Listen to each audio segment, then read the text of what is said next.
Welcome back to the Driver's Hub.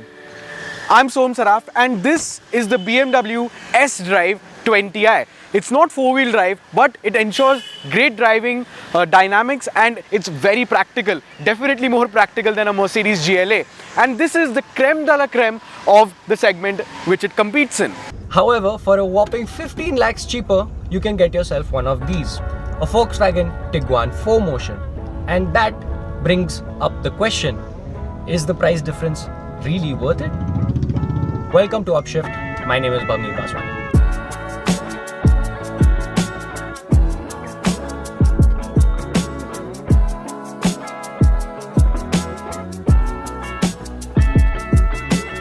So now let's get this out of the way.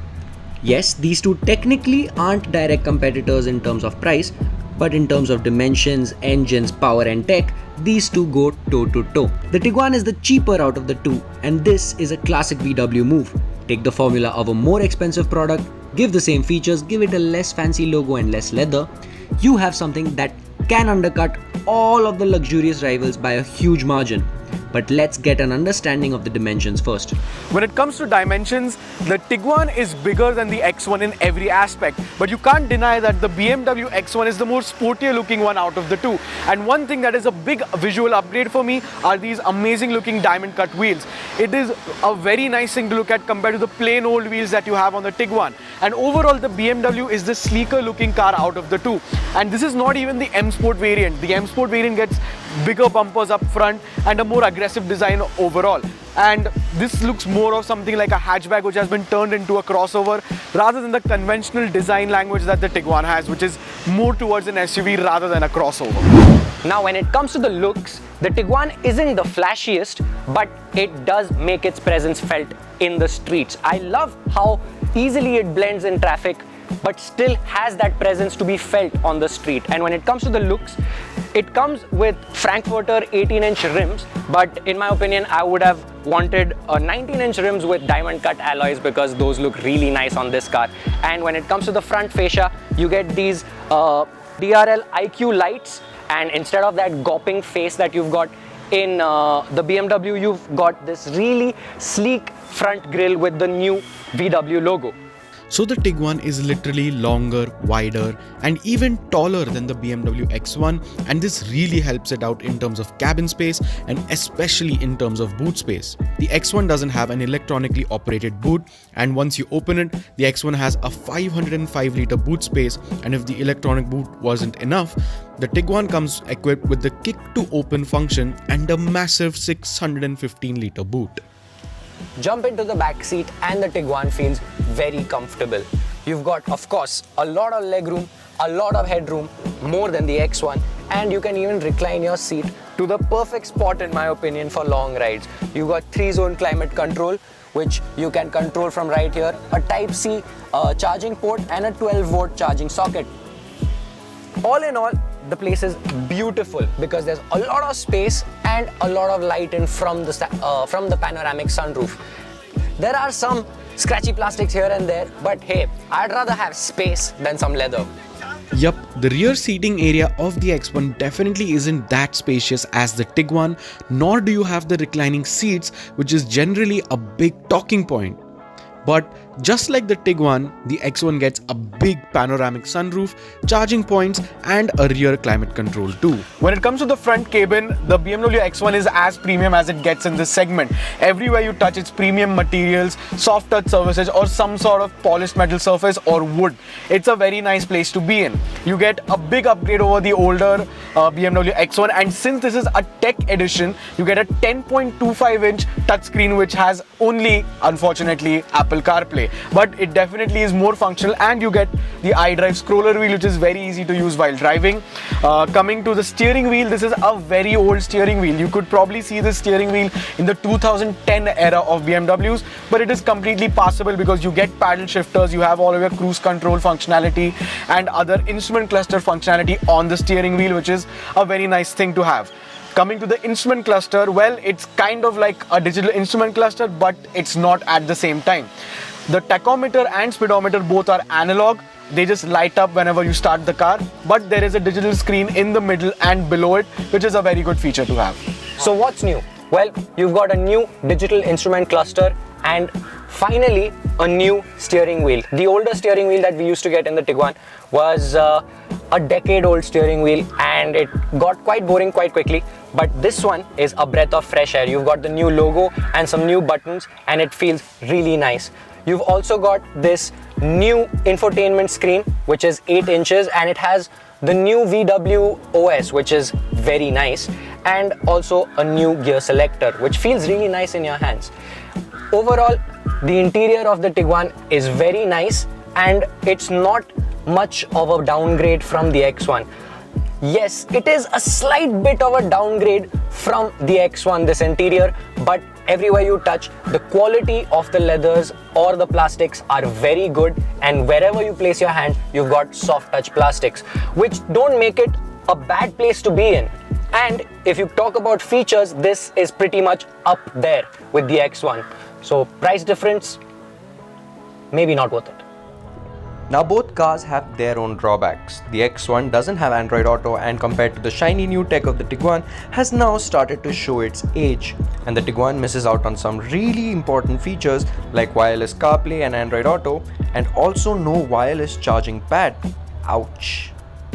But where the Tiguan can boast quite a lot is in the engine department. It gets the 2-liter TSI engine producing 190 bhp and 320 Nm of torque.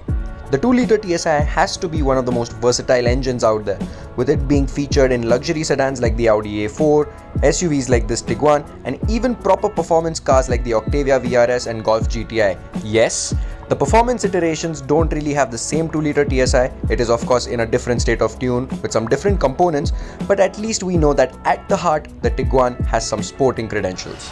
Now weirdly, the BMW X1 has quite a lot of sporty things going for it. For example, the engine, which is a very integral part. This is a B48 inline-4 2-liter turbocharged engine, and well, this is the same engine that you can find in a Mini Cooper, a BMW 328i M Sport. And well, the tuning potential is there.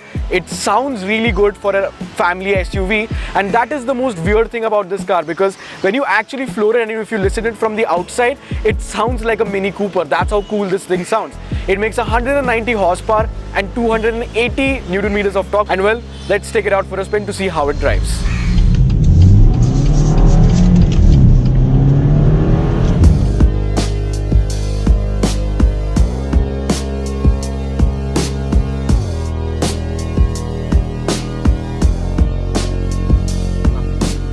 Now the BMW X1 is just like any other BMW in the lineup. Well, super comfortable, very refined. It is a little bit more stiffer compared to the Tiguan, but that's a good trade-off when you want that cornering capability that a BMW is known for. Yes, it does not have the 4-motion all-wheel drive system like the Tiguan.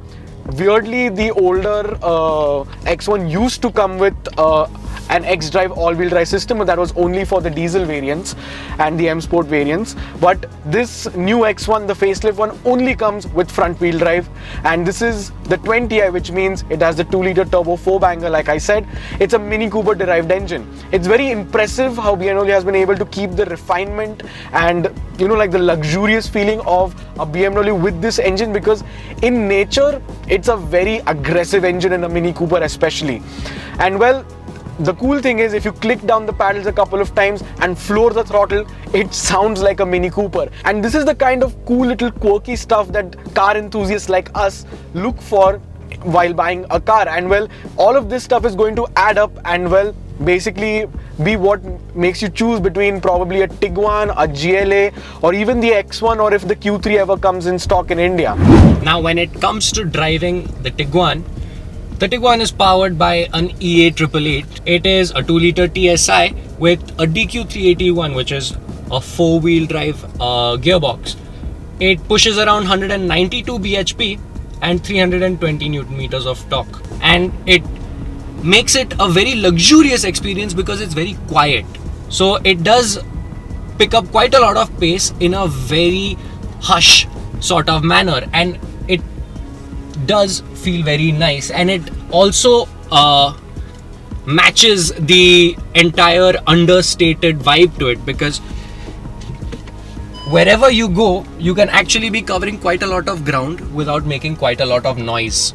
when it comes to the transmission being a four-wheel drive drivetrain, well, it is a nice thing to have, yes, and I'm pretty sure it is a front biased one, so it's not going to be working as a four-wheel drive car most of the time. But when you come to think about it, you're not going to be using it in your day-to-day life, and most of the Tiguans that are going to be sold in India are not going to be having to use the four-wheel drive motion. But it is an SUV and it should have four-wheel drive, because you never know when your SUV might be tested.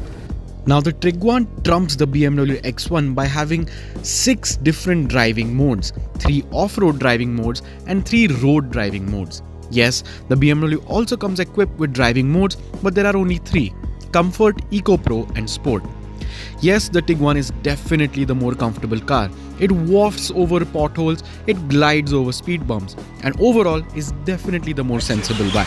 All in all, we know that the X1 and the Tiguan in their respective segments are creme de la creme. But when it comes to our final verdict, if luxury and a really nice dynamic sporty drive is your top priority, then the X1 does make quite a lot of sense. But if four-wheel drive is your top priority, then the Tiguan does it much better, because it's got four-wheel drive and it does it in a much cheaper rate too. 15 lakhs cheaper.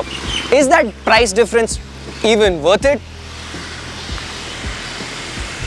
But if you want a car which is similar in terms of luxury, has in fact more technology and features than both of those cars over there, the Skoda Kushaq and VW Tiguan make a ton of sense. This one I bought for under 20 lakhs, and that's why I bought this car. Gotta agree with that.